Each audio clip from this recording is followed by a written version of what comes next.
Okay, CL, Letter Buddy Blend, CBA, Virtual Academy, Super Pre-K class. Let's review the CL Letter Buddy Blend by reading this story. Cloudy with a Chance of Meatballs, written by Judy Barrett and drawings by Ron Barrett. It was Saturday morning. We were all sitting around the kitchen table. Mom was squeezing oranges for juice. Henry and I were betting on how many pancakes we could eat. And Grandpa was doing the flipping. Yum. I know you guys like pancakes. Seconds later, something flew through the air and headed toward the kitchen ceiling. And it landed on Henry's head. After we realized that the flying object was only a pancake, we all laughed, even Grandpa. Breakfast continued quite uneventfully. All the other pancakes landed in the pan. All of them were eaten, even the one that landed on Henry's head. That night, touched off by the pancake incident, Grandpa told us the best tall tale bedtime story he ever told. Across an ocean, over lots of huge bumpy mountains, across 1, 2, 3 hot deserts, and one smaller ocean, there lay the tiny town of Chew and Swallow. In most ways, it was much like any other town. It had a main street lined with stores, houses, trees, gardens, a schoolhouse, about 300 people, and some assorted cats and dogs. But there were no food stores in the town of Chew and Swallow. They didn't need any. The sky supplied all the food they could possibly want.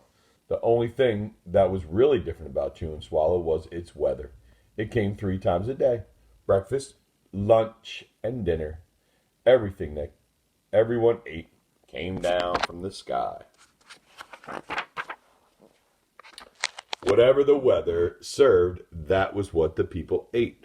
But it never rained rain, it never snowed snow, and it never blew just wind. It rained things like soup and juice. It snowed mashed potatoes and green beans, green peas, and sometimes the wind blew in storms of hamburgers. My favorite. The people could watch the weather report on television in the morning, and they could even hear a prediction for the next day's food. Cloudy with a chance of meatballs, said the weatherman. When the townspeople went outside, they carried their plates, cups, glasses, forks, spoons, knives, and napkins with them. That way they would always be prepared for any kind of meal. If there was leftovers, and there usually were, the people took them home and put them in the refrigerators in case they got hungry between meals. There's pancakes and pie, orange juice, and one of my other favorites, chicken legs. Yum. Here comes some yummy breakfast. The menu varied by the time they woke up in the morning. Breakfast was coming down after a brief shower of sunny side-up eggs, moved in by followed pieces of toast, butter and jelly sprinkled down for the toast, and most of the time it rained milk afterwards. Ooh yeah, here comes another good one. For lunch one day, hot dogs, frankfurters, already in their rolls, blew in from the northwest at about 5 miles an hour. There was mustard clouds nearby. Then the wind shifted to the east and brought in baked beans. A drizzle of soda finished off the meal. That poor lady. There's some couple fighting back there. This guy's a little silly nugget. Dinner one night consisted of lamb chops, becoming heavy at times, with occasional ketchup. Periods of peas and baked potatoes were followed by a gradual clearing, with a wonderful jello setting in the west. Ooh, that looks nice too. Now it's going to get tough. The sanitation department of Chew and Swallow had a rather unusual job for sanitation. It had to remove all the food that fell on the house's sidewalks and lawns. The workers cleaned up all the things after every meal and fed all the cats and dogs. When they emptied some of it into the surrounding oceans for fish and turtles and whales, the rest of the food was put back into the earth so that the soil would be richer for the people's flower gardens. Ooh, that's nice. I wonder if they grew food. I guess not. Uh-oh. Life for the townspeople was delicious until the weather took a turn for the worst. Spaghetti ties up the town.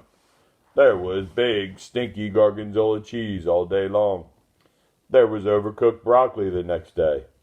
The next day there was Brussels sprouts, peanut butter, and mayonnaise. Poor Floyd, look at his birthday cake. Yuck. But that boy likes it. She doesn't. Another day there was pea soup fog.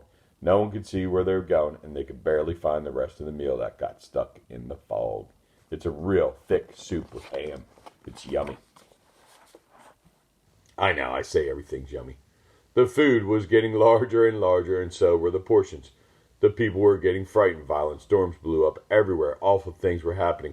One Tuesday there was a hurricane of rolls and bread. All day long into the night there were soft rolls, hard rolls, some with seeds, some without. There was white bread, rye bread, whole wheat toast. Most of it was large, larger than they had ever seen bread and rolls before. It was a terrible day. Everyone had to stay indoors. Roofs were damaged, and the sanitation department was beside itself. The mess took the workers 4 days to clean up, and the sea was full of floating rolls. To help out, the people piled up as much bread as they could in the backyards.